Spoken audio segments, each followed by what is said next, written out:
And we are live! Welcome back to Dark Shoals, a Saga Role podcast where we join an intrepid group of, I would say adventurers typically, but we all know that's not true. This is a Sabbat pack. We like to do dark things in dark ways, with a lot of chaos thrown in there for good flavor. So I will be honest, as the storyteller of this crew, I know our topics tend to be on the sensitive side.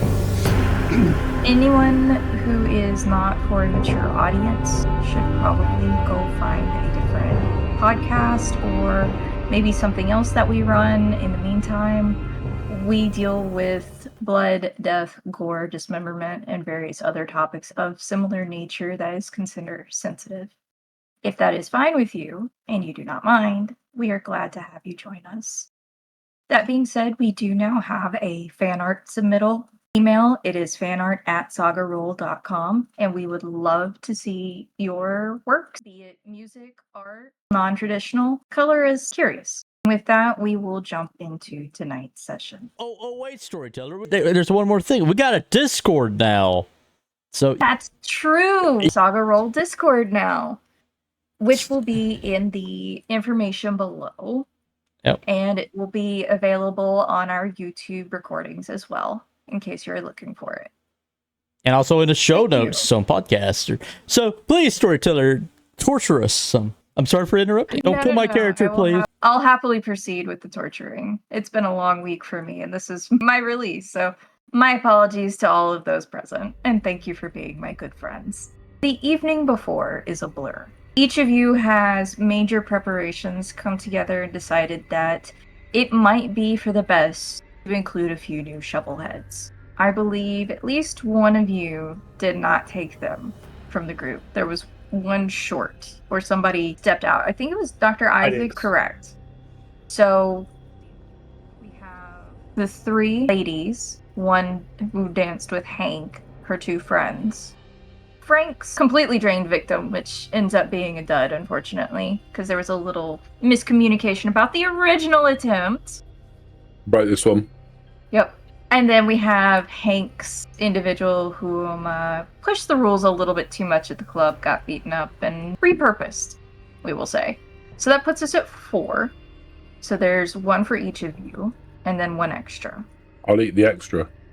What? I'm sorry. This is the evening before, by the way, just to clarify, we've not jumped to the evening of. We got leftovers. Bacon. The idea was to turn these into shovelheads, not just drain them and kill them. Ugh. Do we know how to do this? Did we talk to the gardener about how we did this? Yes, you are aware of the process. Frank attempted it prior, and now you know that you need to exchange the blood at least before you finish them off in this situation, because he was working out the order of operations originally, and he has found out that if you fully drain them and then try to make them drink, it doesn't go quite as well. So Hank will have a go with the guy that overstepped at the club.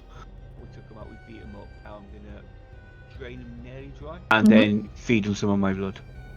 Where do we end up having this take place? I thought we were gonna drive to office. We're going to the office. I just wanted to make certain. Yeah. So you had everybody packed up at the cafe. Let's put it this way. You made to-go of these individuals at the cafe, and then you took the van and Big Red out to the office to finish up your to-go plates. So Hank, you step in first with the individual. He's already in bad shape from how he was handled at the club. Nothing he won't recover from, especially now. But you feel that the process has been completed. I imagine this is very impersonal for you. Absolutely. Probably don't exchange information. No. When he comes round, I'm going to tell him what to do. I might just kill him at the end of this anyway, so... I will put it this way. He is definitely concussed and out of it.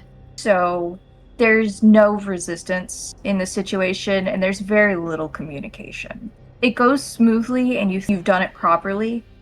He is not immediately unconscious, but you can tell that there is something that takes over his body that is not exactly death proper. The symptoms of dying begin to happen rapidly in front of you, and a good thing you're at the office and there are tarps and sheets to place down because it is not a clean or pleasant process. But you can tell that it is taking effect. And you can also see that some of the lighter bruising on him that had started to surface does begin to gradually fade over the course of everyone else picking out their own. I do need a feed, so I'll use help. Who's going to let Dr. Isaacs feed? Yes. Well, if you want to have the fourth one, just wasn't sure. Well, we have to drain him in order to turn him, so... One of them can be Dr. Isaacs. There's 4 of us, so Jules will just push the one towards Dr. Isaac. Here you go. Which one? Do you have any of the ladies in particular that you push towards them? Is there one with red hair? I can't remember. No, they're 2 darker-haired ladies and 1 blonde, I believe. So, that's fine. I'm not going to express any preference then. Jules will go for the blonde. And Jules will probably also push one of the bitchier ones to Dr. Isaacs. That would be one of the ones that stay at the table. So you're taking one of the ones that stayed at the table, and Dr. Isaacs ends up with the other that stayed at the table. So the one that ended up dancing with Hank gets defaulted over to Frank. Oh, the tangle webs. Point of order? Probably would be a good idea for me to make some kind of roll to figure out whether or not I do this right. That is true. I will say you'll get 2 bonus die on it because you attempted earlier, and you know what not to do at least. The reason why I'm suggesting I might want to make a roll is because, not because he doesn't know what he's doing, but more that once he starts drinking, it's a restraint thing rather than anything else. It's not a lack of knowledge, it's a restraint issue. Although he really isn't very bright, so... He is very gifted in the areas in which he excels. And brightness isn't one of them. When you're a vampire, you're not supposed to be bright. Supposed to sparkle. Oh god. We need to You're off the island. We need to nickname him Ripper, something like that. Remember we redo the act nicknames? I just totally got that from Vampire Diaries in the originals. Oh my goodness. Let's see. Let's have you make a composure resolve with 2 additional dice at a difficulty of 3. Because you do have a little bit of trouble reining in your canine tendencies as you tend to go along with them instead. Holy crap. Yeah. So I got 8 successes. I rolled 7 dice and got 8 successes. Vampire math. That's the most disappointing 8 successes that I've ever had. Frank, as this young lady, very clearly not quite inebriated, but each of these individuals has been knocked unconscious, so she's a little disoriented, is shuffled on over into your arms. You feel a gentle hand on your shoulder. As you begin the process, you lean in and you begin to drink. And the soft, familiar touch on your shoulder slowly tightens until you draw back at just the right time. And it's right. You know that you're not quite certain the purpose of this young woman in your life yet, but you do need the help that she's going to give you at some point. That's what the feeling is you get. I shall glance over. I'm not even going to look over my shoulder, but I'll just turn my head to one side and say, "Thanks, love." You just feel the very gentle brush of a single back of a finger against your cheek. And then obviously to everyone else's eyes, there's no one there. And I'm talking to the air. And you're having this unusually tender moment in the office while everyone else is just business as normal. But you feel like, even if maybe this isn't fully approved, it's approved enough. You had a helping hand. Mm-hmm. You will your vitae into the young woman, and she joins the almost torpor-like state of Hank's individual as her body begins to undergo the process. Jules, you have the particularly... you seem to be amassing the blondes, I will say, because you have Kitten and now you have this one. But you seem to have gotten the scrappy, not particularly nice friend out of the trio. And we're not talking scrappy in the fun way. We're talking, she reminds you of a small dog that thinks it's squaring up to a large one and is going to be just fine. Oh, a chihuahua. Yes. All right. So, did she try to screw her off to Jules? Earlier in the evening, but let's put it this way, that none of them are in a state to actually mouth off. You can hear her mumbling and slurring words as she's coming to, and it's definitely an attempt to swear at you or push you away, but there's no cognitive power backing it up. If she Jules will just look her in the eye, do mesmerize and tell her to shut the fuck up. She doesn't stop moving, but she immediately goes quiet. Let me rouse her that. Oh, I get hungry. It's not me getting hungry from any roll ever. I know. This is just playing all those other games. This is why I'm going to be happy to be a storyteller finally. Don't have to worry about rolls in that way. Uh-huh. I have Chihuahua stuck in my head now, thank you. You're very welcome. So I get hungry, but I guess she shuts up because she's a mortal and not. She doesn't have any particular resistances to you so far, because she is still mortal. Right.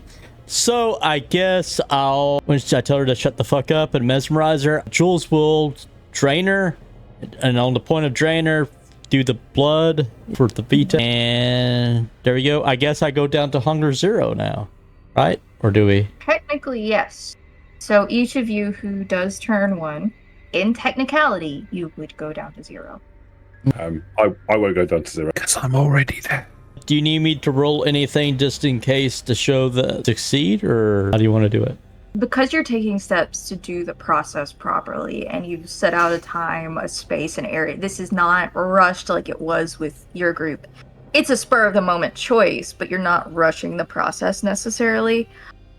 I would say more than anything, it would be a composure resolve roll with a difficulty of 2, because you haven't had as much difficulty reining yourself in. So let's see, resolve, composure, difficulty 2, 5 successes. There you go. I got another blonde.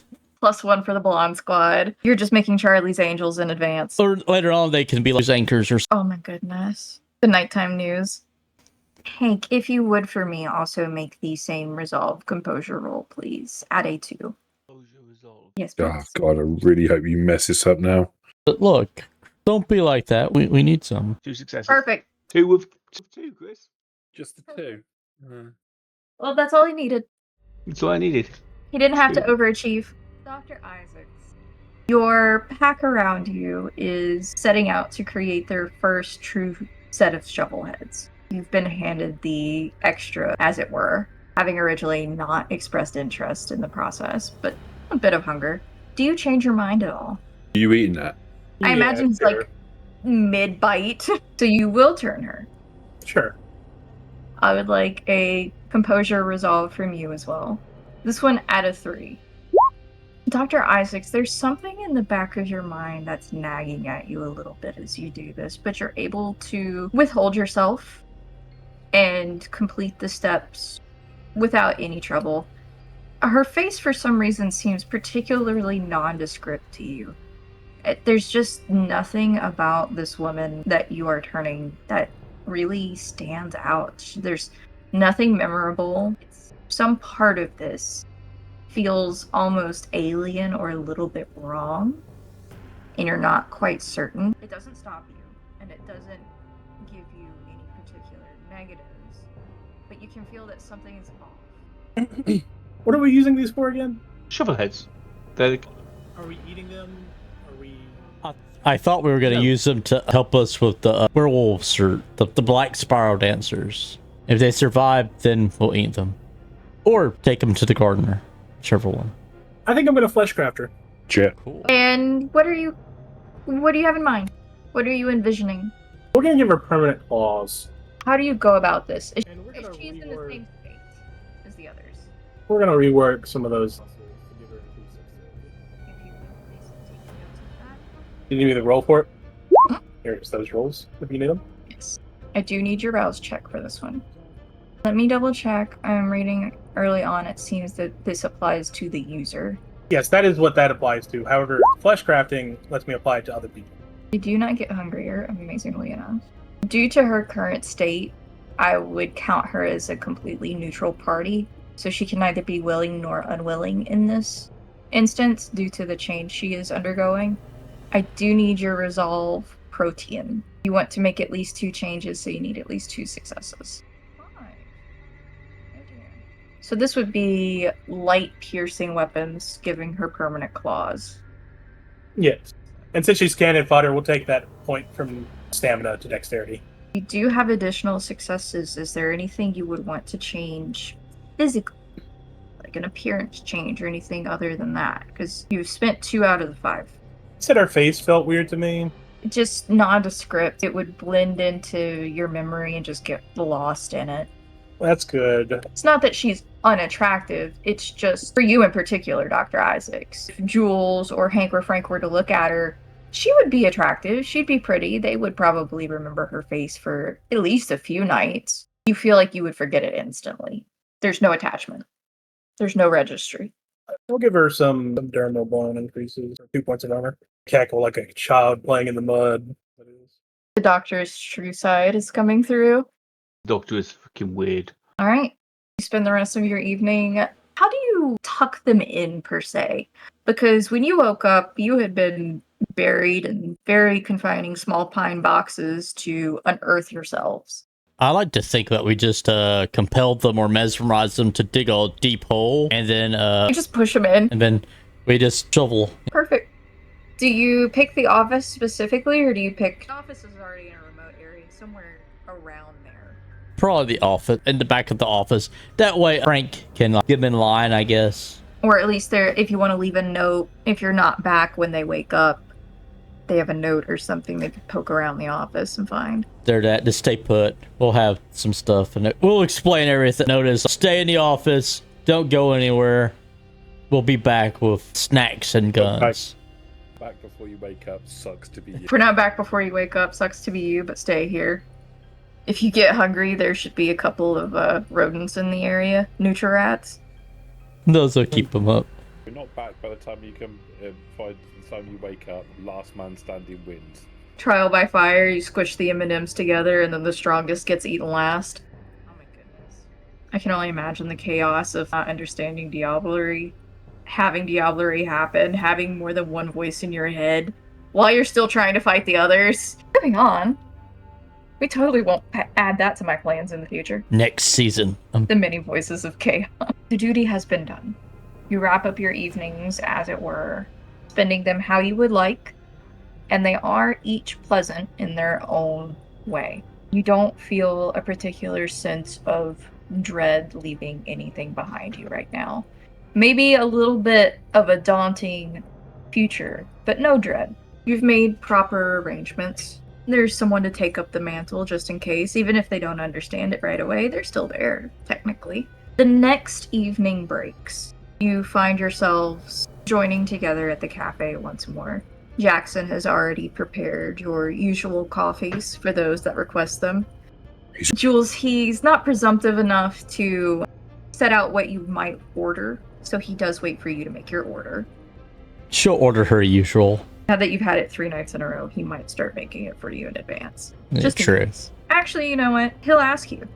Would you prefer him to have this as your usual prepared, or do you want to pick each night? Oh no, just my usual. That'll be fine. That'll save you time and me time. And that's wonderful. I can manage that. And he'll excuse himself and go hand over the order to the cook in the kitchen, another one of your ghouls for the group. Mr. Lejeune has been in contact with Dr. Isaacs. Known him prior. Your clothing is ready to pick up when you are ready to meet him at the apartment. You could either go by the campus library, or you can call him direct. Can't you meet us there? And then we haven't got to waste any time. Oh, I can't remember what his name would be. Brought the guns yet? Yes. Nothing but trouble. Let me see. Also, my other ghoul, the cook that I ghouled, will be in the car with the guns. Jackson ain't coming. Oh no, Jules has that cook, that chef at her house that she ghouled, and then she also has the cook that's in the restaurant. But she hasn't said that he's coming yet. She's got that woman ghoul that she ghouled way back in the earlier episodes. Fodder. We need more fodder. Your new house cook, that's correct. That's her. I never built her or anything, so she's probably going to go down pretty fast. But hey, gotta be useful. I can't even remember her name. So we meet at the cafe. We go pick up our new blood. We meet Lejeune at the apartment. Yes? Yep. I'll go use the telephone in the restaurant and call Lejeune then.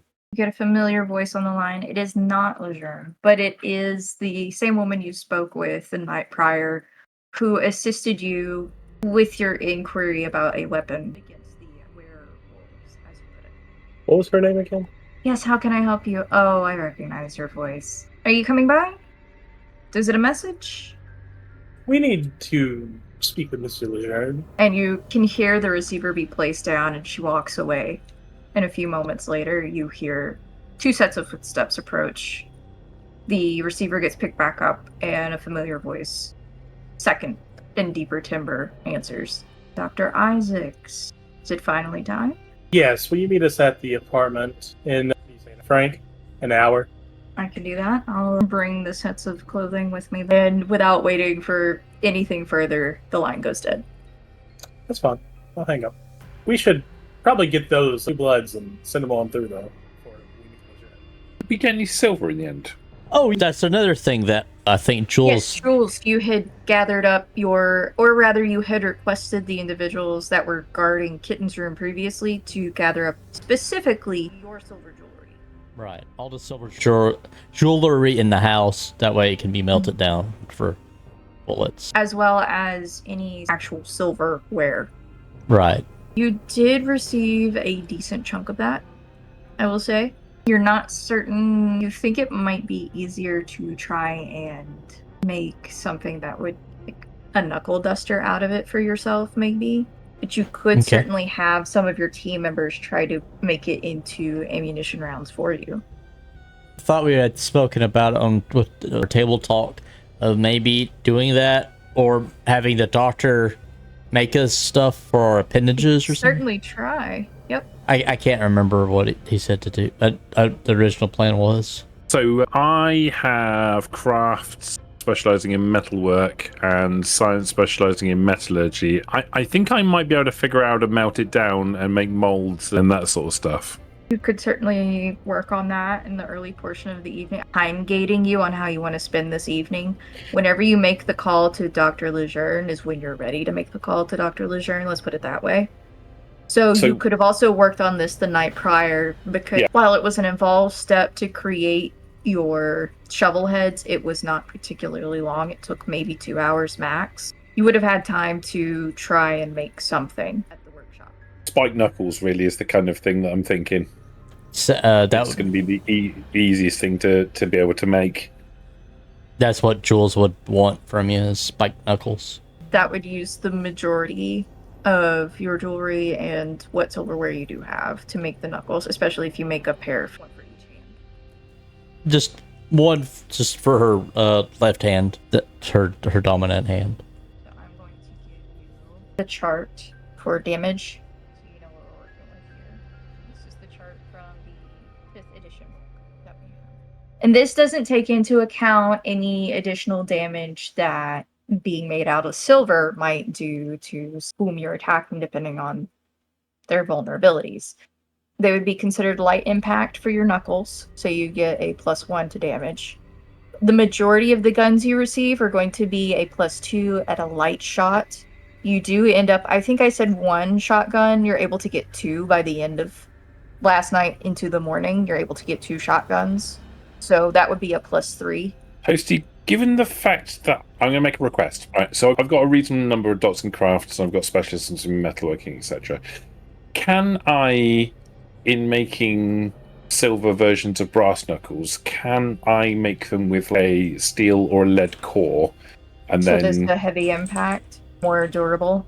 I would say so, especially because you have the materials for rebar in the area and cast off.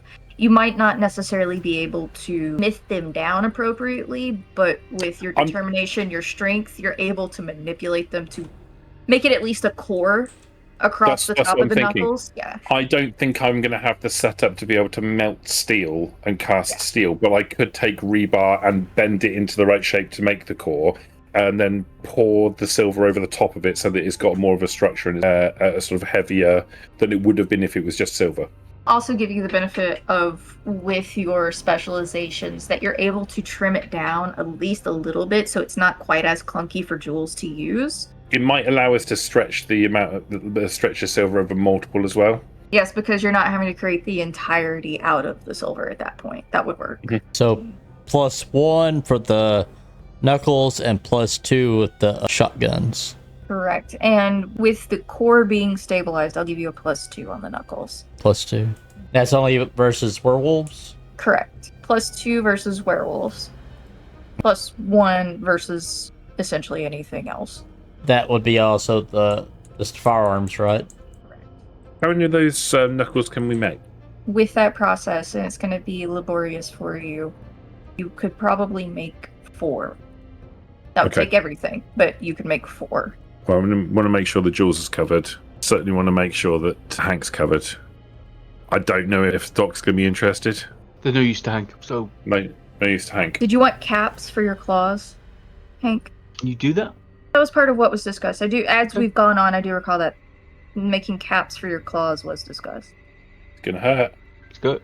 Well, in that case, we'll liquidate some of the... I'll grab a knuckle duster for myself. We'll make one for... Really want to say Lucy. I'm just going to say Lucy. We'll make one for Lucy. And then anything that's left over, we can make caps. And you can get a full set of caps. Will be get a steel can, melt the silver into it, and then say, right, put your fingers in, guys. You just protrude the nails, and you go nails first in. I will say this is all... While that would be aggravated damage, just because of the nature of it, you heal all of this by the next day. Just passively. You're not taking more than 3 points. You're probably taking 2 maximum. If I could figure out a way to be able to put my teeth into it and have teeth caps, I would do that. But I don't think that's entirely practical. I don't know. It does sound like it might work if you needed to bite somebody. Well, that's what I'm thinking. If I could maybe make a mold, I think it would be more complicated because you'd have to make a mold of the teeth. Hold on, are you trying to make a vampire grill right now? Grill? Basically. Oh, no. I don't want to go mucking around with guns. Guns are nothing but trouble. Hold on. I think for my next character, I'm going to make a dentist. That way, a Samichi dentist, so we can do all this fancy stuff. Yes. I had a thought, but the temperature would not work well with it. So styrofoam that you stick plants in for arrangements and things. You could bite that, but then you would have to cast that because it would be an imprint of your teeth. Oh no, you do it with clay. You bite into the clay to make the mold. You then pour something into the mold to make a positive. You then pour the silver into the mold, and then you push the positive into it so that you end up with a cap that's the right shape. It will fit over your teeth. It's just the temperature. Well, you would never put molten silver in your mouth in that situation. It's all done through molten positive. Yeah, no, I never. As much as I would have loved to encourage that, no, I did not anticipate you would put molten silver in your mouth.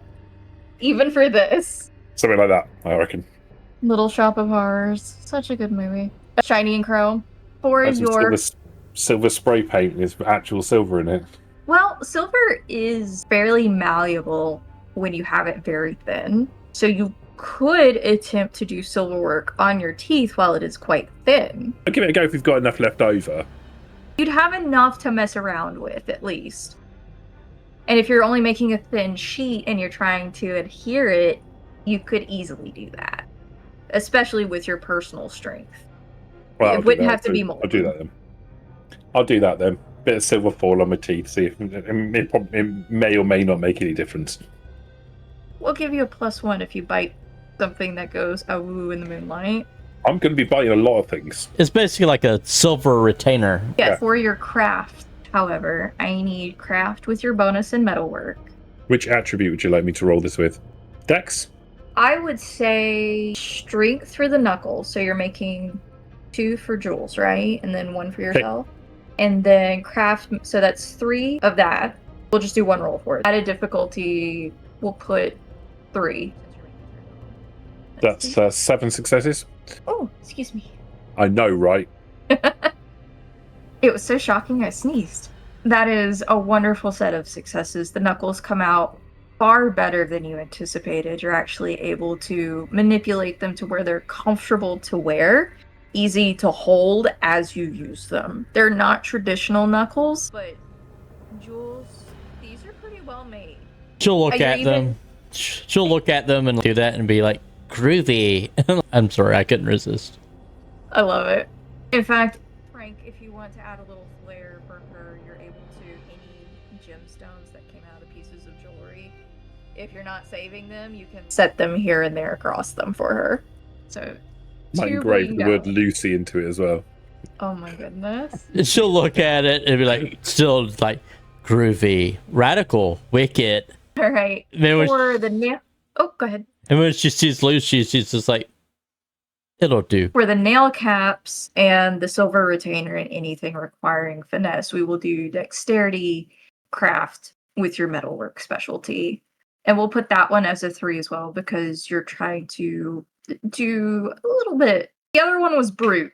This one is finesse. Just the 6 on that one then. Still beautifully I'm on fucking done. fire tonight. Beautifully done.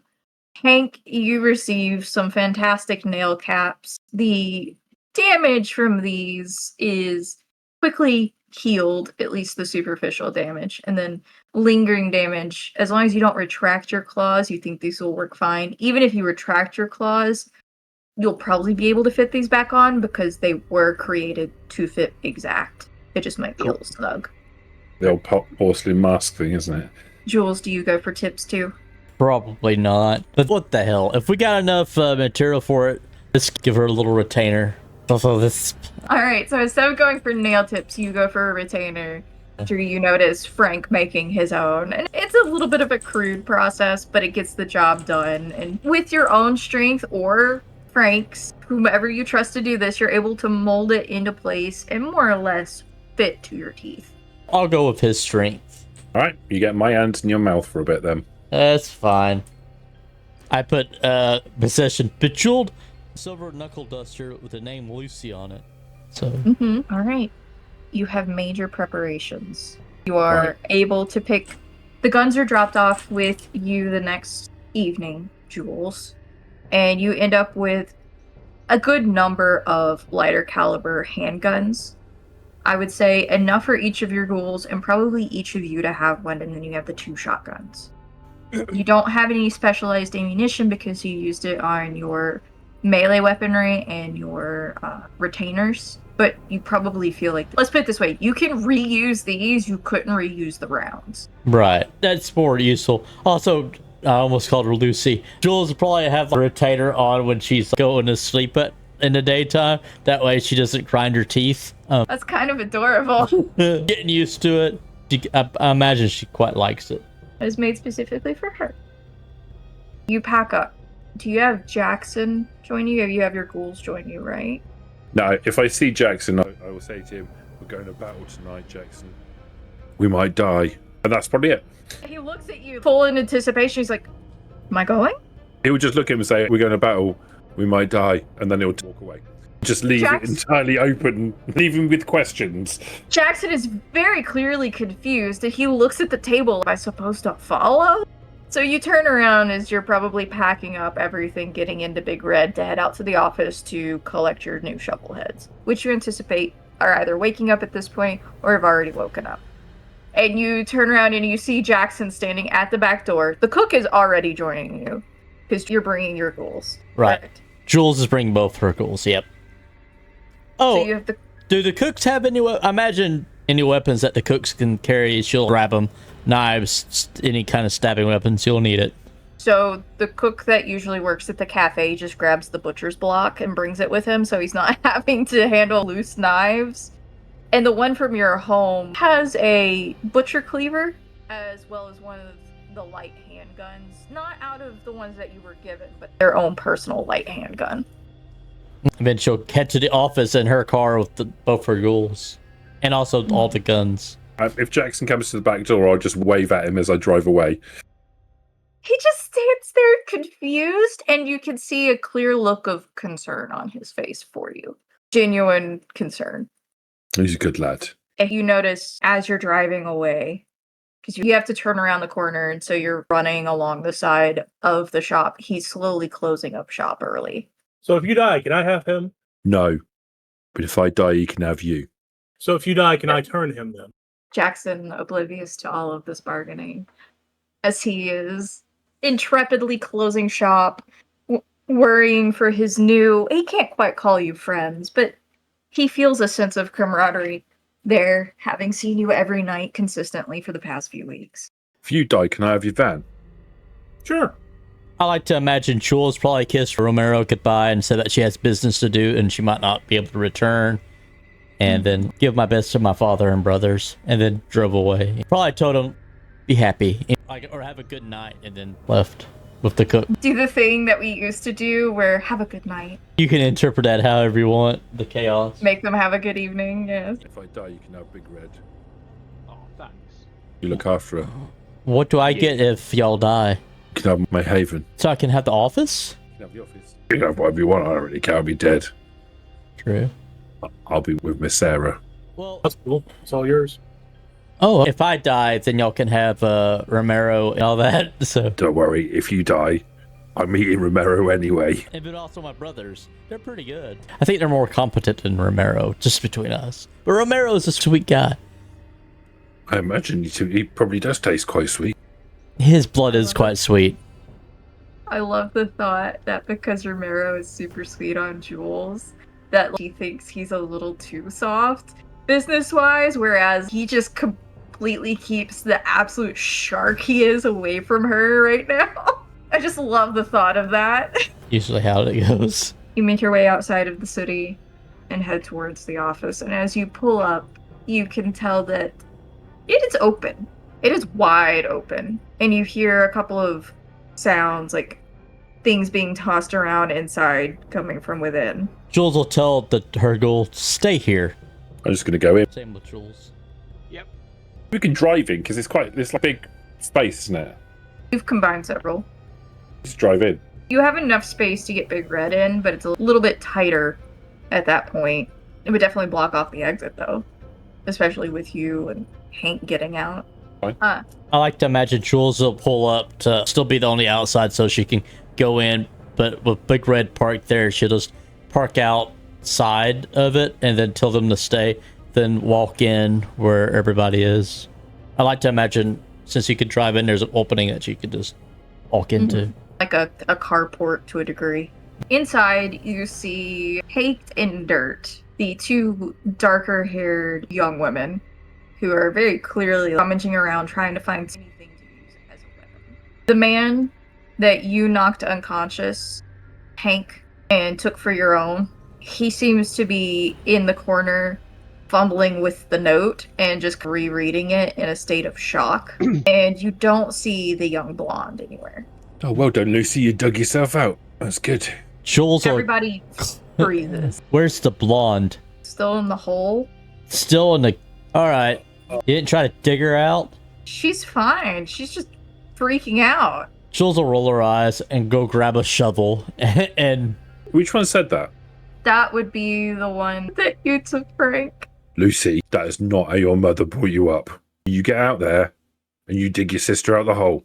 You absolutely confused as to what you're talking about. You heard him. You put us in the hole. Shouldn't you help get us? For the back chat, get digging.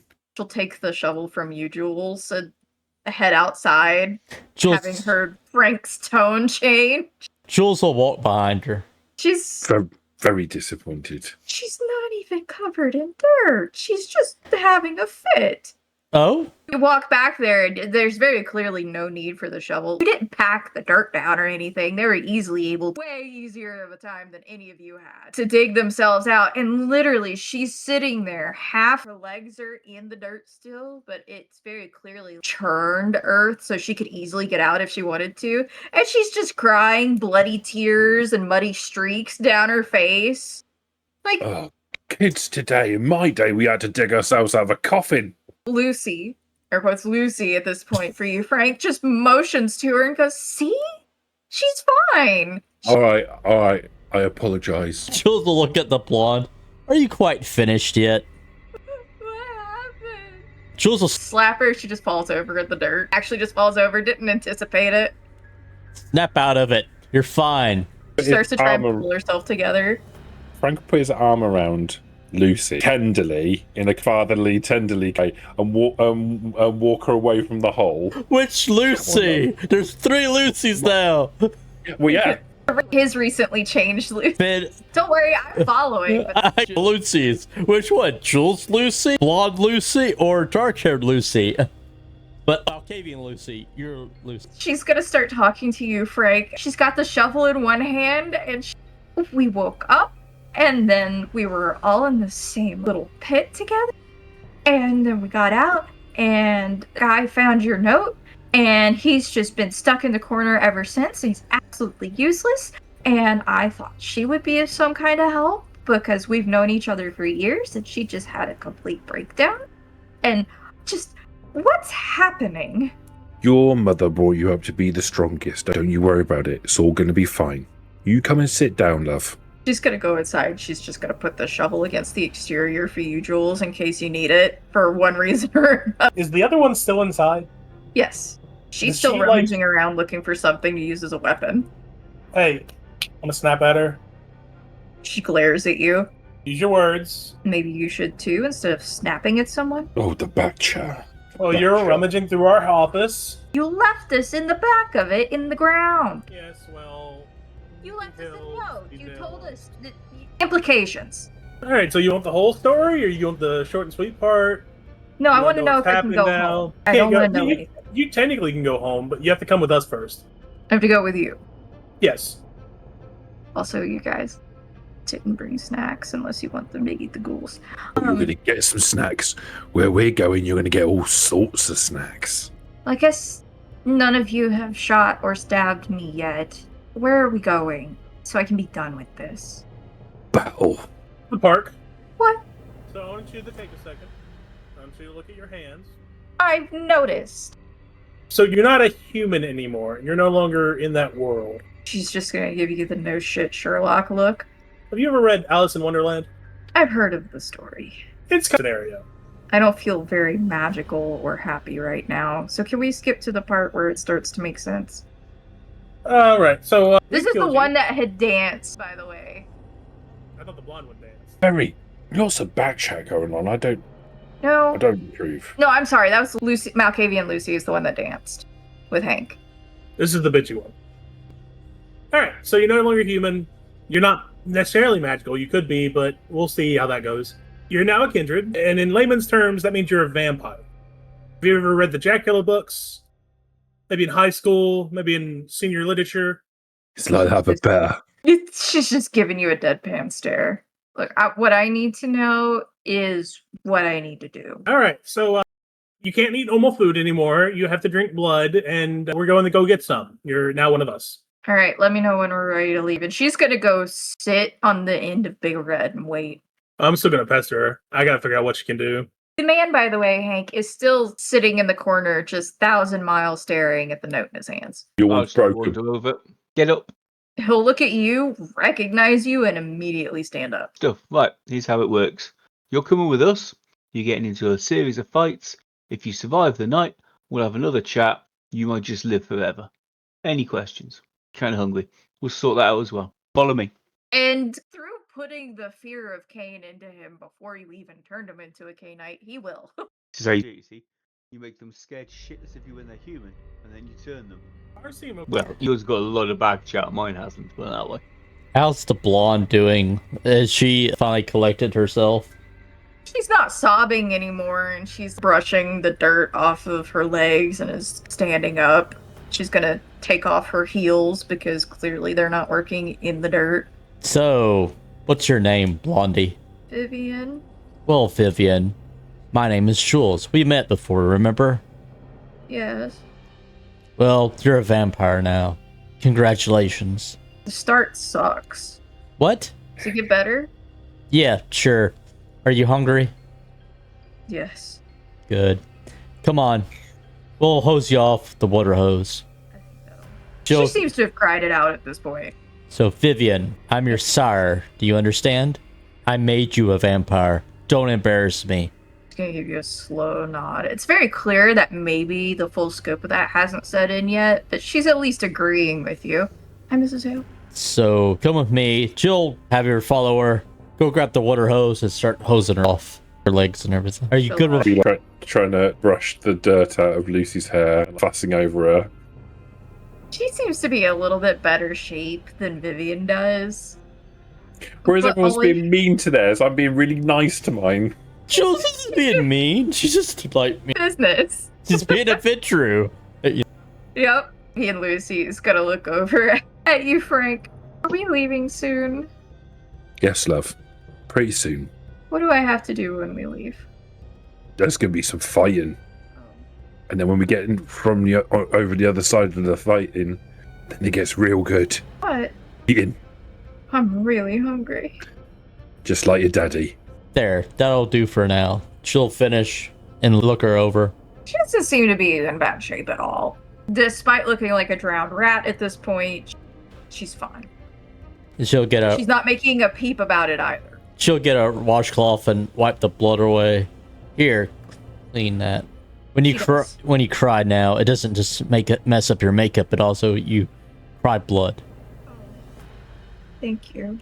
And you can see she goes over to one of the vehicles, rear view mirrors and side mirrors, and starts wiping off the blood that she sees. You're able to gather each of them. However, due to their fresh nature, other than what Dr. Isaacs has immediately done, you aren't quite certain their capabilities. I will say this, they are a generation below you. None of them are thin blood. So you don't have any of those. You each have one of your own. I would say over the course of the evening, they're likely going to figure out what their statistics are. So it's very much going to be like a bunch of gangly newborns trying to help you. As long as you're fine with that, I just want to make certain that you, like, characters and as your players, you are both very much aware, having seen them emerge out of the earth now, how out of their depth they may be, but they could still serve as cannon fodder without issue. Jules already thinks hers is stupid and needs to die, so she doesn't really care. Oh my lord. He's similar to you, but not nearly as strong. So what he lacks in strength, he probably made up for trying to be a pretty boy. None of them are particularly strong in wits. However, I will say that Lucy has a decent resolve. Vivian clearly has a low composure. She probably has higher wits, but we'd put her at a 3 if you have to put dots in. I will get you their sheets likely for next season. As for the evening, I will if they do. Over to the flat. Dr. Isaacs, yours has stopped responding, more or less. She's gone quiet. She's just sitting and waiting until the rest of the group gets together. That's okay. She'll get in the van, and the rest of you will make your way over. Lejeune is waiting for you inside the apartment, and he's going to hand... So they have to dig her out, have to take care of their babies. Mr. Lejeune will hand each of you a backpack. They don't look of particularly fancy make. All right. I see you have a good number of extra individuals with you. Don't let them touch you. Or do. That's not really my problem after this. Hear that, kid? You can touch each other, because I knew that you would need to. I'm able to touch it, because I had to make it. I couldn't add anyone else. I didn't know about any of these. That's not on me. When you're done changing, he shrugs. Let me know when you're ready. But imagine Frank's already halfway through changing. Just right there. Jules will go take the clothes and excuse herself and get changed. Her old clothes, would they fit Vivian or be close to it? Yeah, I would say decently. Close enough that Vivian could wear them without a problem. They might not look as good on her, but... It's fine. After she's done changing and everything, she'll take her clothes and hand them to Vivian and just... Here. Thank you. Frank would do the same thing with Lucy. Because I had some clean clothes, they'll be 10,000 sizes too big for you, but who cares? Vivian and Malkavian Lucy, I love that I have to refer to her as this right now, enter the bathroom together, get changed. And when they come out, Vivian definitely is an attractive individual. She doesn't have the same proportions as you, so the clothes don't sit quite as nice on her. But she doesn't look bad at all, by any means. Whereas Lucy, too, has had to tie the shirt at the side to try and gather up some of the slack. The pants are way too large, but you had a belt, and it seems like she's made an additional hole on the belt to try and gather them together for her proper size. The bottoms are rolled up, and she still has on her own shoes. She's just gonna thank you, Freak. Frank will move quickly towards her and open his arms and say, "Oh, you look adorable," as if he's about to hug her, and then realise that touching her is a bad idea, and then just drop his hands and look awkward. She gives you an awkward smile, very clearly not sure how to respond. Just an awkward smile. That's probably for the best. Dr. Isaac put on my scrubs. Dr. Isaacs, your +1 just looks at you expectantly. I will say she is a fuller figure than you are, Dr. Isaacs. Not quite as tall as you are. Your clothing probably would not fit very well on her. There's medical gowns in the van. The ones with the open back kind. You can wear one on the back and one on the front. Up to you. She looks at you in horror.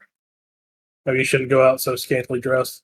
She's gonna look over at you, Jules, and just go, "Where did you find this monster?" Did we just count each other? Meanwhile, Frank is plaiting Lucy's hair in the background. Where we're going, you might want to just go naked. It might distract them for a bit. She's gonna look between Jules and Dr. Isaacs, and then she's gonna look over at what is even happening right now, time of expression, and he just shrugs and points at the sigil on the floor, and she's gonna walk over. Oh, by the way, character, do we have extra guns for them? Yes. So you had enough for extra. You didn't designate how many you wanted. So if you put it this way, you have at least 3 additional light handguns. You have the 1 additional shotgun. So you had a shotgun, but there's 1 additional shotgun. Which of you is a good shot? They're all from the south. They're probably all good shots. Hopefully so. All right, come here, you. And she'll point at Hank's guy. He'll move over. Here, she'll hand him the spare shotgun and shells.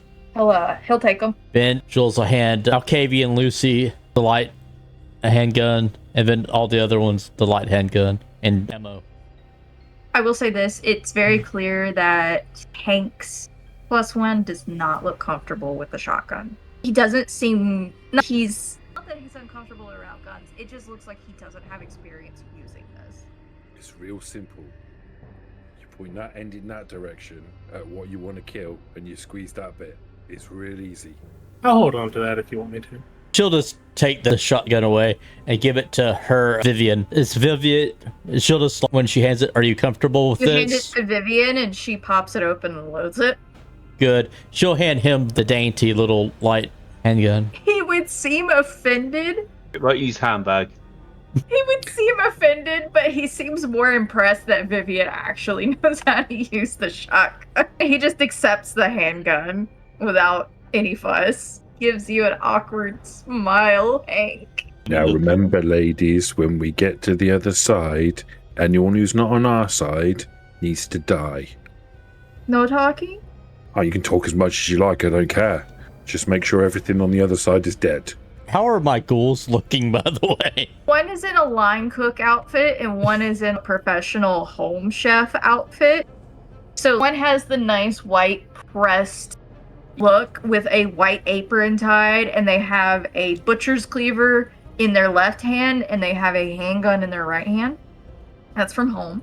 And then your line cook is very clearly jeans, tennis shoes that have been beaten to heck and back, used a ton, t-shirt, grease-stained brown apron. He's got the butcher's block under one arm and the handgun that you gave him tucked into the front of the apron, the one little pocket it has. Are y'all ready? While Frank is plaiting Lucy's hair, he'll be talking, but his voice will change slightly into more monotone and gravelly. And what he's saying is he's talking about reminding them to cover each other, make sure they're outside of each other's field of fire, talking about things as a sergeant would talk to the troops when they're about to go into battle. But at the same time, he's still fussing over Lucy and just like he's distracted. Perfect. So you get a housing rally from Frank, but it's very clear that his heart is opposed to where his mind currently is as it returns to his past. And I imagine you were sending the ghouls through first, correct? Correct. And your shovelheads? I think so. You don't have to send all of them through. See, comfortably, you have 2 ghouls. You have 6 total. You could probably do 5 and 5 comfortably on the sigil. Frank probably looks quite keen on keeping Lucy with him now. Jules will look at the cooks. All right. Just treat anything on the other side. You're going to be preparing them for me. Understand? They both nod in unison. And watch each other's back. And watch their backs. To Mon always point through to. the portal. Sorry, you said Mon walked over the glyph, and I wasn't sure if that. No, meant they're that just that- standing there. They're waiting. What's your name? Just gonna stare at you. This is the point you ask a name. She looks at Frank. Thank you. Jules will just look at chefs. If you survive, then I'll learn your name and I'll possibly give you a raise. Go ahead, stand on the sigil. They go to stand on the sigil with Dr. Isaacs. And you see them stand back to back. And the one that has the butcher's block, your line cook, under one arm, he puts a hand over one of them, getting ready to pull it and throw it. Well, it's going to be funny if they just totally just massacre everything. And that would be just funny. Hank, figuring out where this is headed, yours is also going to move over on the sigil and Cool. place his Okay. back towards the others. Toasty, can I make a rouse check and defy Bane? Yes. Fortitude 3 power allows me to convert 3 points of aggravated into not aggravated. Do you currently have damage? No, it's you. You just prepare mean in going advance. forward. I was going to start doing the preparations as well for the fortitude. All right. Well, how about we take a break here? And then when we come back, we'll get all of the rolls out of the way Okay. and finally see what's on the other side of this sigil. All right. So, quick break, and we'll be right back.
right, welcome back. We have a few rouse checks to go over really quick, and our preparation that our team did to head in through the sigil on the floor. Jules has activated several items. Jules, if you would like to state those really quick for us. Sure. I believe Defined Bane, Shatter, and Prowess from Pain. Thank you. Also, go sorry. ahead. In the future, do you want me to tell you what skill attribute I'm putting up? Yes, please. I'll tell you whenever it starts. I think it's going to be strength or stamina. I haven't chosen. All right. And then Hank, you also did a rouse check. 2 rouse checks, so Defy Bane again, and Feral Weapons. And for Jules and Hank, they passed all of their checks with flying colors. However, our dear Frank did not pass all of his. He is slightly hungrier at one point. Frank, what did you activate? I activated toughness, and then I activated typhonic more as my shirt split open and my jaw opens halfway, all the way down to is it the middle of my chest? Yes. It folds open with razor-like teeth and a weird proboscis-like tongue, the Clive Barker style. You see Mr. Lejeune standing on the opposite side of the room now. The corner where the telephone used to sit that you and Dr. Isaacs were stuck in for a bit. And he's just watching you. There's a difficult to read expression on his face. He doesn't say anything. And then as the group that you're sending first, so the 2 cooks, and then you have everyone's +1 except for our Lucy, number 2. We'll call her Lucy 2 for now. Step on. Mr. Lejeune glances across the room, sees that they are set and ready, and kneels down. You notice that he wills, do you need a moment? And it's not as you anticipated. It doesn't actually sink down into the floor. As you watch, you notice that Mr. Lejeune is mumbling to himself very clearly but rapidly, and the blood oozing from his fingertip begins to ring around the sigil itself, hovering just above it, and then as it completes, weaving between the feet of those standing on it, it breaks contact with his finger and suddenly falls onto the sigil on the floor. There's a split second in which the sigil glows a deep crimson. It's not extremely bright. It illuminates maybe a foot off of the floor, and then those on it disappear. Mr. Lejeune is going to stand up, run his other hand through his hair, pushing it back a bit, and then look expectantly at the rest of you.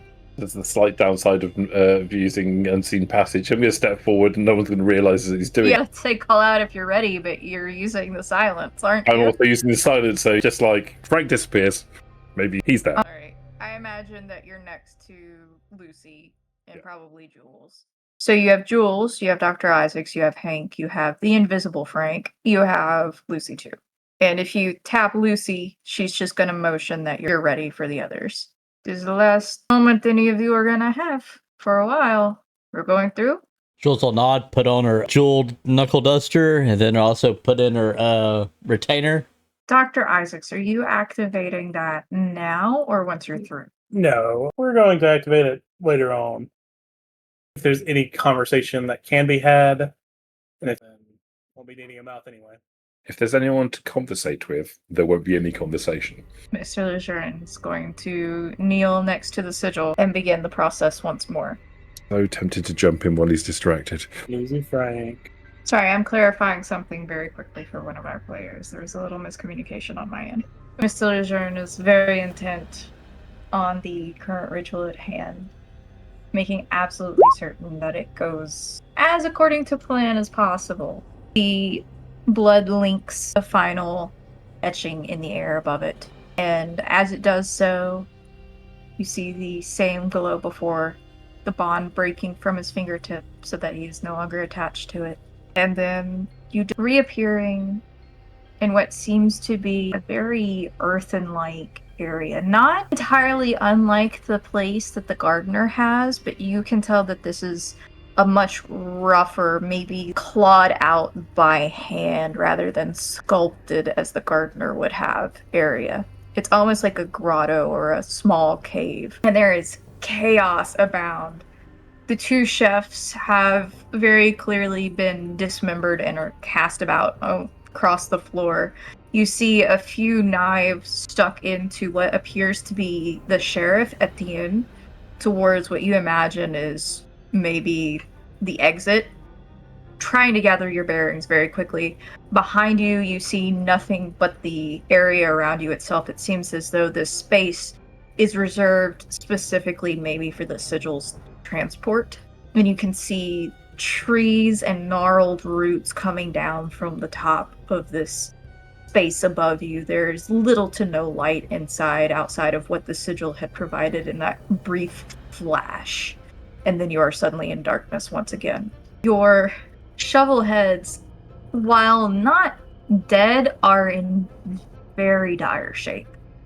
And they are cast about the room at this point. You do see the sheriff had a number of injuries on him. However, he does not seem to be slowed down at this point.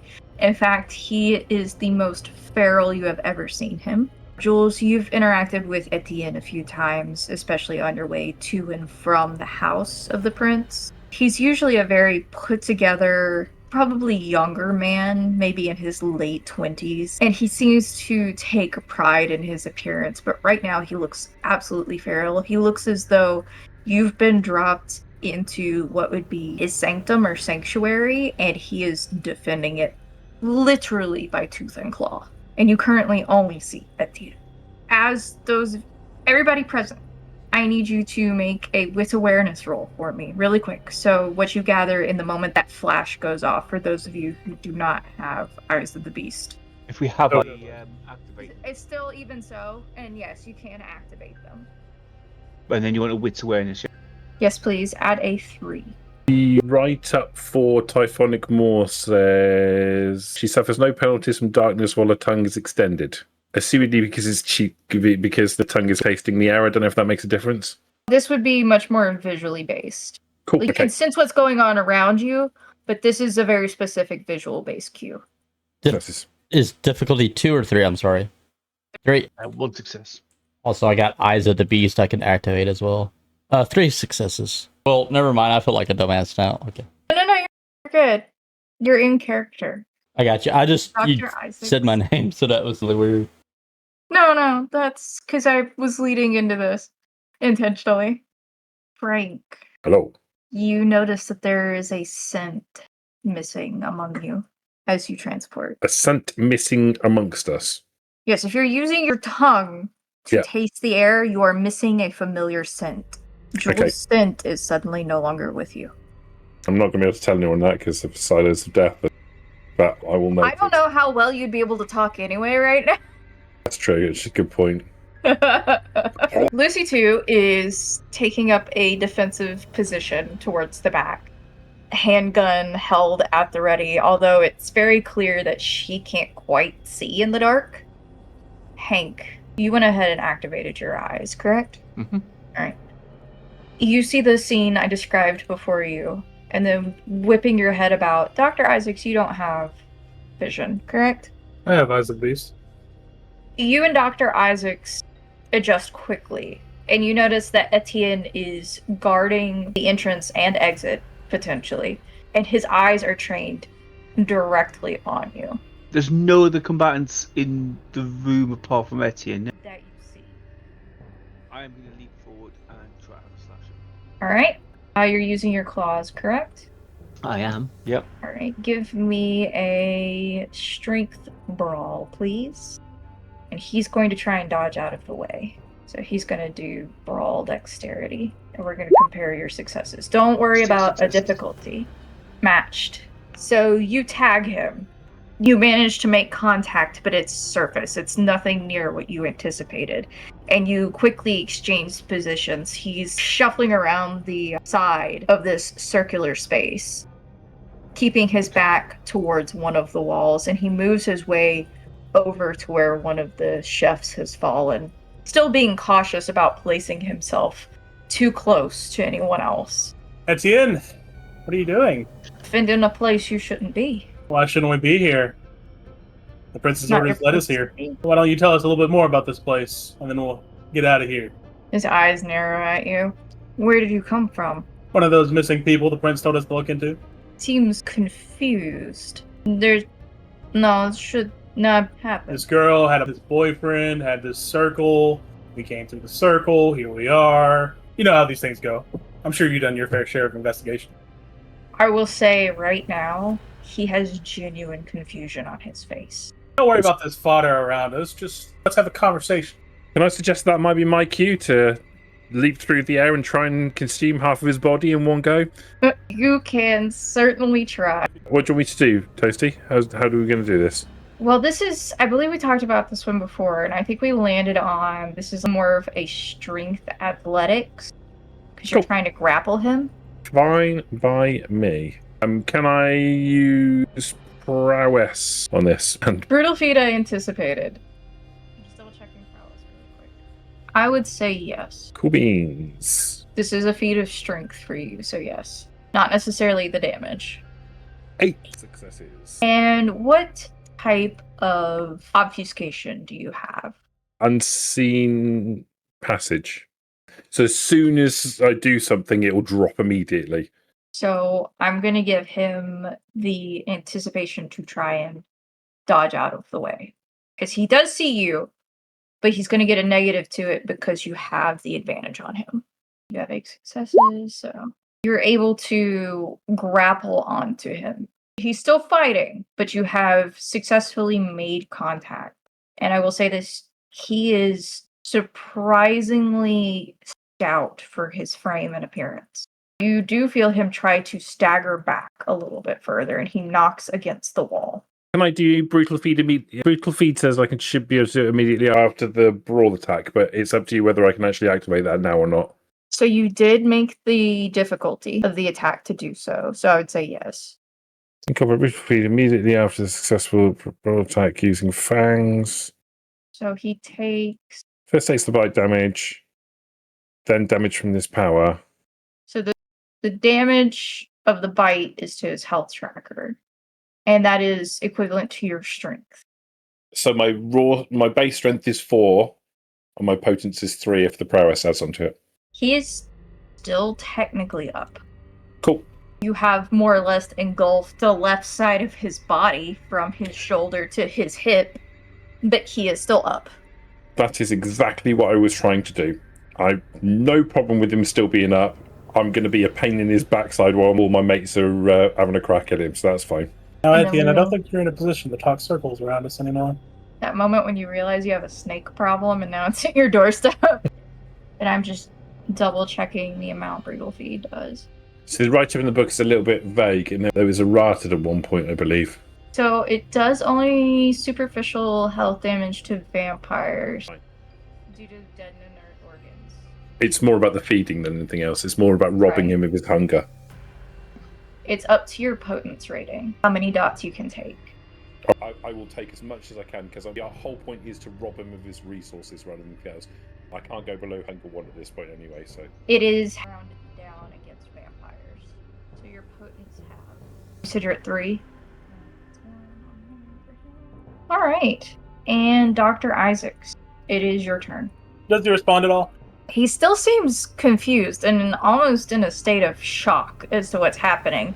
You're not supposed to come from such a place, is what he gets out, and he's trying to peel Frank's face off of his shoulder. What do you know about the spiral dancers, Etienne? Are they a problem here? Yes? So why are you here? Because I was tasked to guard here. From what? You watch as he bumps back into the wall again and starts to lean against it, still trying to struggle against Frank. Everybody give me wits awareness. In the mixture of this sudden flurry of combat and the sounds of pain from your shovelheads that are still technically alive. Frank, like an instinctual thing, or... No, this is not an instinctual thing. This is definitely a visual thing. Frank notices because he's latching on to Etienne. Alright, so Frank and Hank notice Etienne is slowly starting to meld into the earth behind him. I shall try to say, quick, get him, and it will come out as... More violent blood gets splattered across Etienne's torso as Frank abruptly starts causing wet gargling noises for no apparent reason to you, Dr. Isaacs. And Etienne's confusion and horror and pain is very genuine. The prince told me to guard here. You should only be able to... Teleport should only come from Elysium. I'm slipping into Tobias for some reason. Can Frank try to pull him away from that wall? Absolutely. I ain't letting him go at all. If he's trying to get away, he's fighting against me. You most certainly can try to pull him away from the wall. It will be a strength athletics, and it will just be contested. Do I get any help from the fact that he's partially eaten by Chris? I would say it cancels out because he's also partially anchored by the wall now. So strength athletics. You could rouse your blood to apply your potence, though. Or if you have prowess, you could So I have potence 3. So is that plus 3? If you got prowess, yeah. Or if he rouses the blood, then he could apply it to there too if he wants for the scene. I have got prowess. Then you would get your... So 8 successes. I don't know if this man's going to get away. Hog. Oh, it's matched. Oh, that gives you an additional 2 because you already had 1 critical success. Now you have a pair. So you have 10 successes total versus his poor 8. I will pull him away and push him a bit more towards Frank, but at the same time getting myself between him and the wall so he can't try to meld into it again. So you jerk him away and then you maneuver yourself behind him while out of the way of Maw. I'm trying not to get too near that. Yeah, so that's a mess that nobody wants a part of right now. Exactly. Lucy, too, seems absolutely dazed right now, and not in the sense that you would anticipate. She doesn't appear to be afraid. Her eyes look almost glazed over as she's looking around the room. And Frank, you're up next. Oh, I'm just feeding. So another point. I'm attempting to cause him damage, so I'm biting and chewing, and I'm feeding. So his chew's not there?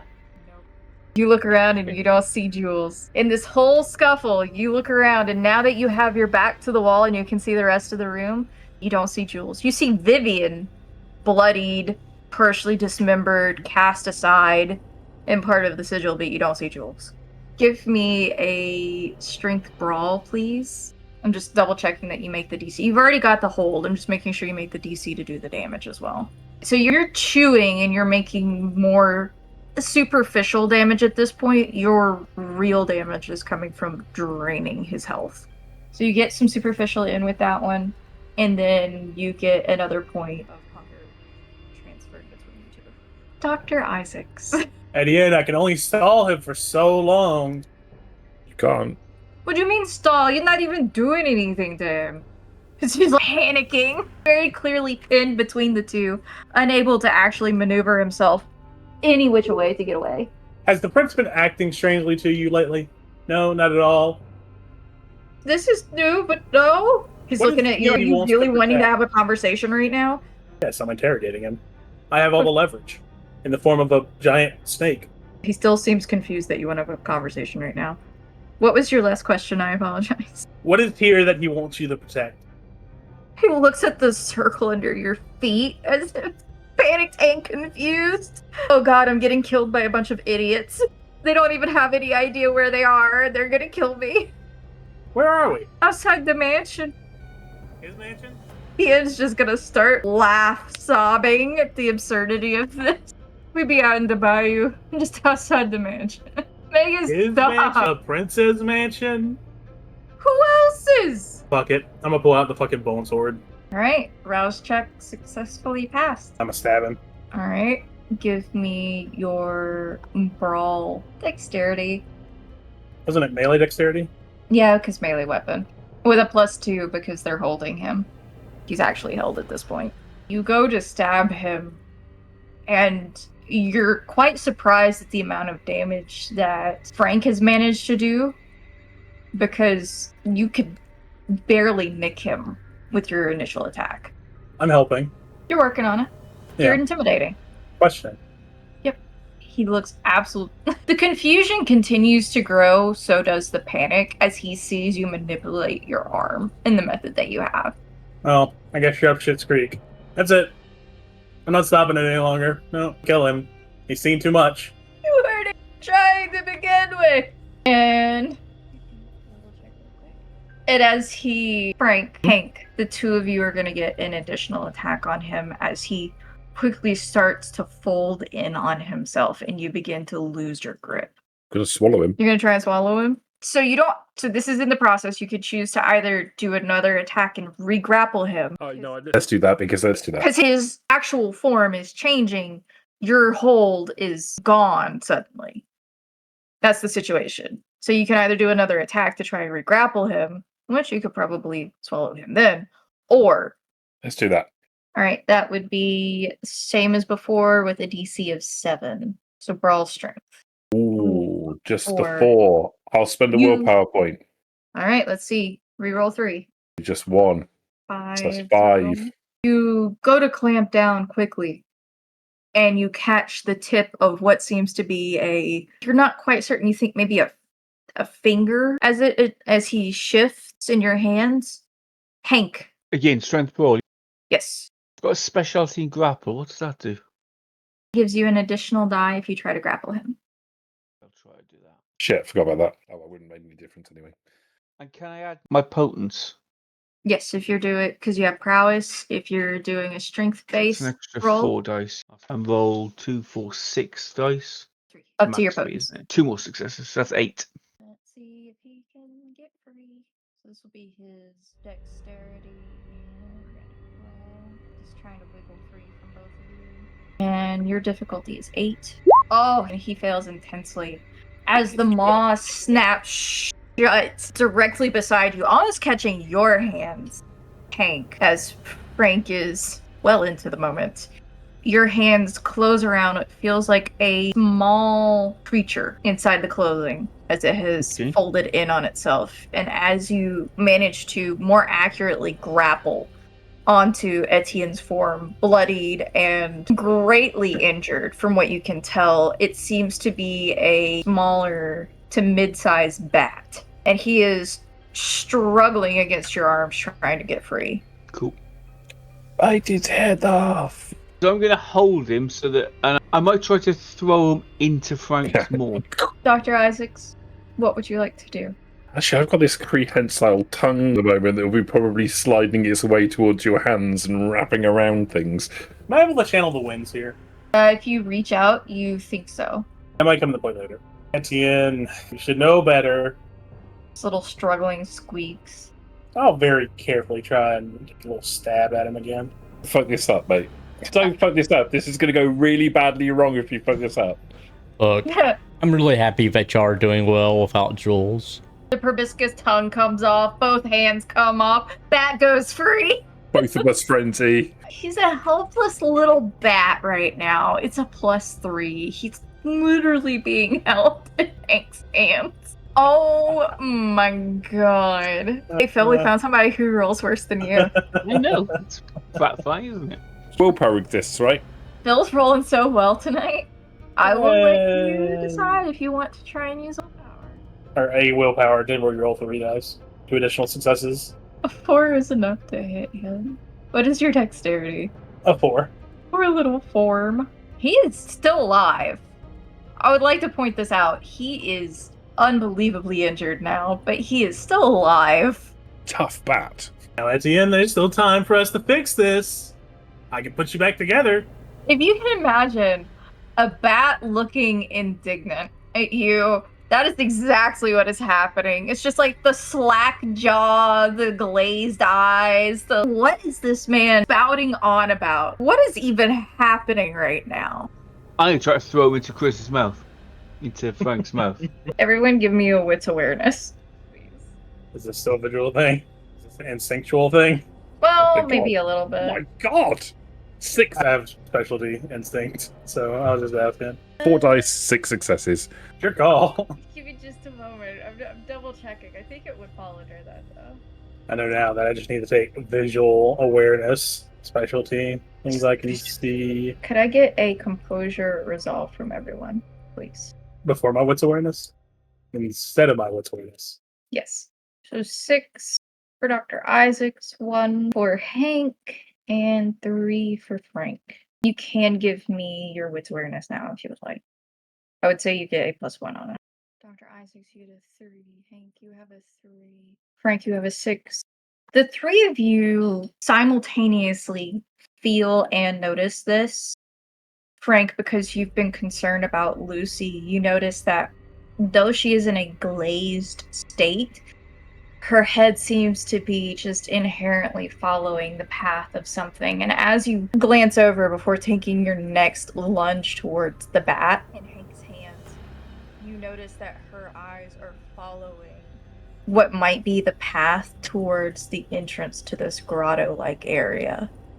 And in it, you see the prince step into view. Dr. Isaacs, you are fine. Hank and Frank, the two of you freeze as he lets loose a simple word of halt. It seems to echo into your very bones. If you would like to contest this, you may attempt another composure resolve. I would like to contest this. In fact, I would like to contest this and make mention of the fact that I have unswayable mind. And then I'll look up what the hell that does. Unswayable mind. Has my fortitude as extra dice in any roll to resist coercion, intimidation, seduction, or any other attempt to sway the user's mind against their will. This power also works against supernatural abilities such as dominate and present. This does fall under presence. So I'll add +2 to that. 2 successes. I'm not really happy with that. I'll spend a willpower point. Well, you were just adding 2 to your previous. Oh no, that's Hank, so he's 3. So you'd be able to reroll 3. That's an additional 2. So 4. So 4 in total. Tie in favor of the player. He's going to slowly make his way into the grotto, watching, and cautiously so, how each of you seems to respond to his directive. I'll pull back. That gives Frank your opening to act. You want to eat it? I want to eat it, and if I could talk after eating it, I'd turn around and go, I'm sorry, what? Alright. It's still in Hank's hands. So my prehensile tongue has been making its way over in his direction anyway. I think it will basically wrap around and grip hold of it and pull it into the mouth, and I'll just start chomping down on it. So I need a couple things for this.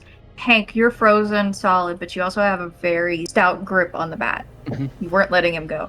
I need your strength. Just strength roll on this. I want to see how injured it gets in the process of being torn out of your hands. So if I roll 4d10 for strength and another 3 for fortitude. Yes, please. 1, 2, 3, 4. 4. Nice. So you have 4 successes on maintaining your grasp around the bat. Whereas, Frank, I need your brawl strength, and you can add your prowess to it. 9, messy critical. It does become a messy critical, for sure. The scene resolves itself with poor Etienne as such. Hank, you feel this almost like prehistoric, the prehensile tongue moving its way around your wrists and through your hands. As you can tell, it is solidifying a grasp on the bat. But what you don't anticipate is the strength behind which Frank has on this. Having not encountered him using it prior, the bat, sans wings, gets ripped directly out of your hands and disappears into the maw as it closes. And then there's a set of sharp crunches and what sounds like a almost comical gulp. And that is all that was written for Etienne. And then I'll turn and look at the prince and try and smile. I'm not sure what that will look like. Horrifying. He's slowly going to cross his arms and stare directly at you, Frank. Wave. That man was useful to me, but he was getting nosy. He's going to continue to utilize his majesty to try and hold you in place. He's going to slowly look over the group present and nudge some of the body parts of the cooks out of the way, as well as some of the guns strewn about. Take a look at some of the larger blasts in the wall here and there. Very clearly from missed shots. You're missing one. Where is she? We don't quite know. I know where your dog is. I'm not worried about that. Why are you here? Well, Frank, close your mouth. You'll catch flies. Again. Well, you told us to look for those missing people, and so we were, and it led us to what was the pack called? The Shadow Dancers? Black Spiral Dancers. And we found this missing girl basically had this boyfriend, and this boyfriend had pointed to the runic symbol, the sigil in the fifth floor in his house. So we thought it might lead us to the Setites that were in coercion with the spiral dancers, and here we are. And Etienne may have triggered Frank and Hank a little bit. Etienne had no idea, but he'd outlived his usefulness anyway. So I imagine, so you found the serpents, found this. Here you are, here I am. Where's this leading? Posty, can I end the Typhonic Maw? Or Yeah. I'll bring it to an end then. Your bones will slowly crack and morph as they realign into normal. Well, we thought this was a burrow of sorts of the spiral dancers, was my understanding when we got here, and then Etienne just happened to be here, and I tried talking to him, but he wasn't giving us answers. He didn't have answers to give you, I made sure of that. He only knew to guard this place. What are you doing here, boss man? It was mine, Why is it lead here then? because I was using the serpents. He's gonna smile at you, Frank, and it's going to very much mirror the energy that your Typhonic Maw has. It looks as though you're staring into the face of a predator. You told us to go looking for the missing people, and that led us here, and you were using the same people that were doing the missing people. So we just sent there on some... Was it a joke? No. Test, maybe. Yes. The prince do we will win? give you a flourished, almost mocking bow and stand back up. Marcel Gilbeau, previously the true prince. I am, in fact, the Tremere for your gardener's pack. We were aware that that may be a possibility. I appreciate you confirming with us, though. I Did was we win? using... You did exactly as I wanted. Well, mostly as I wanted. I still want the serpents dealt with a bit more, but I think you did a good job so far.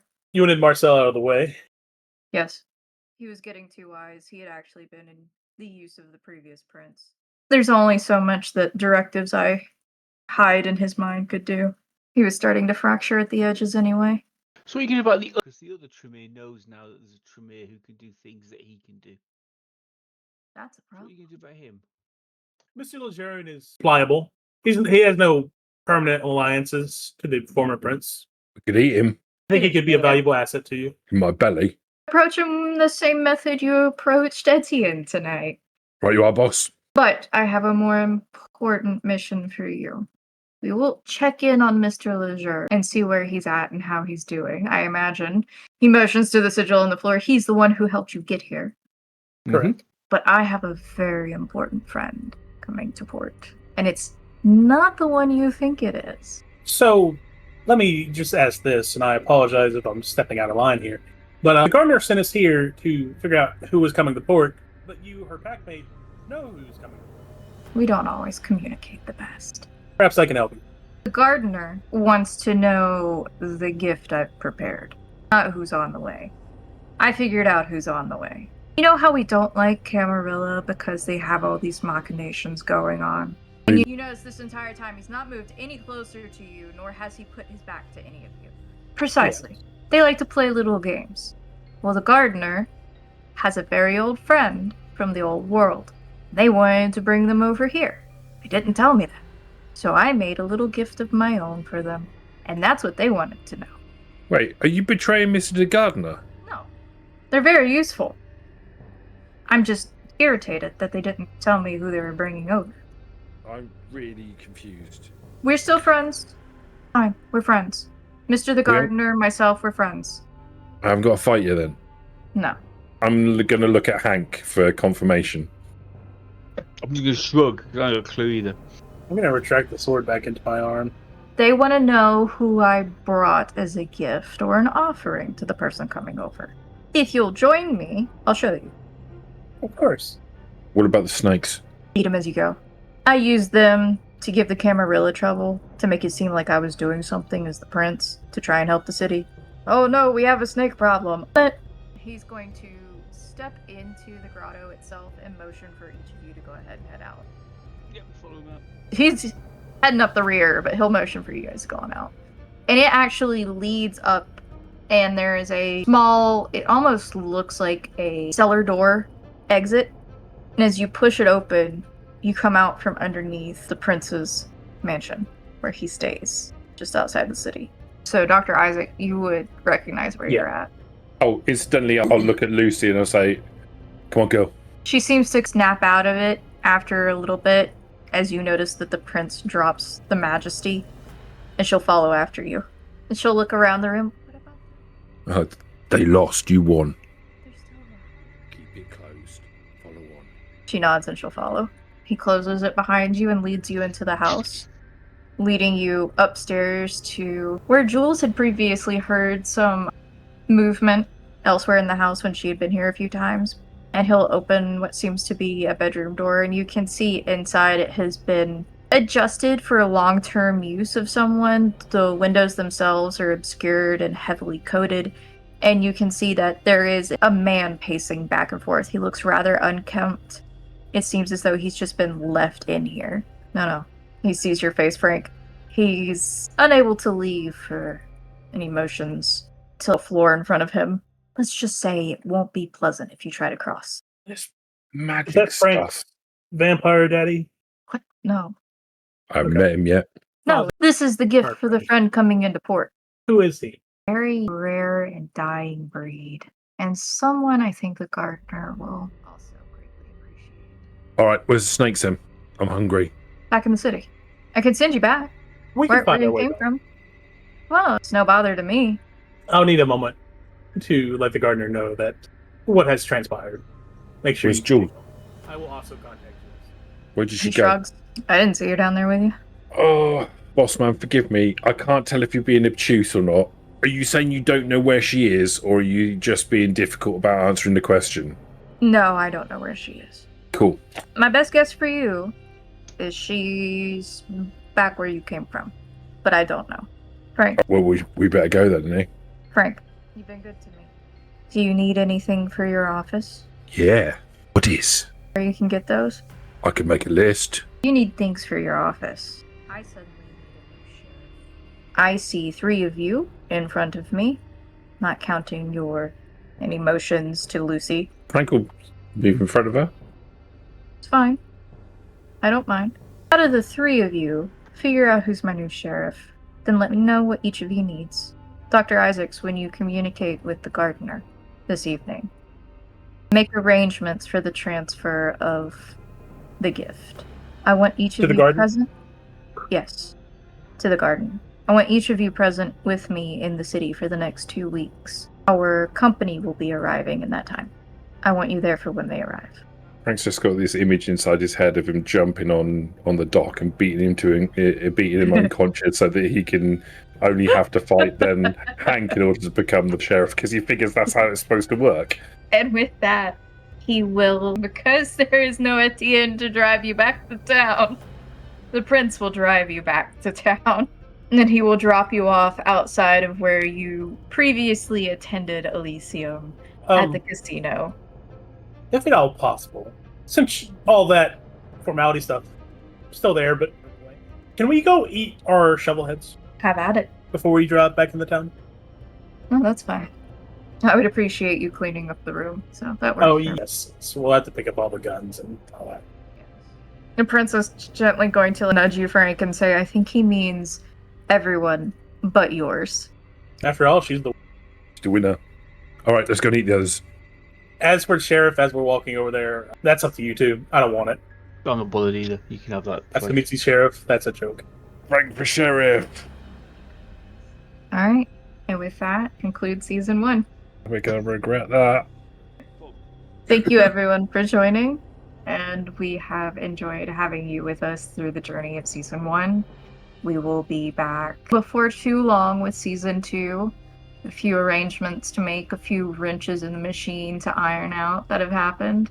Please remember to share, subscribe, and do remember we have a new fan art submission area, fanart at sagarole.com.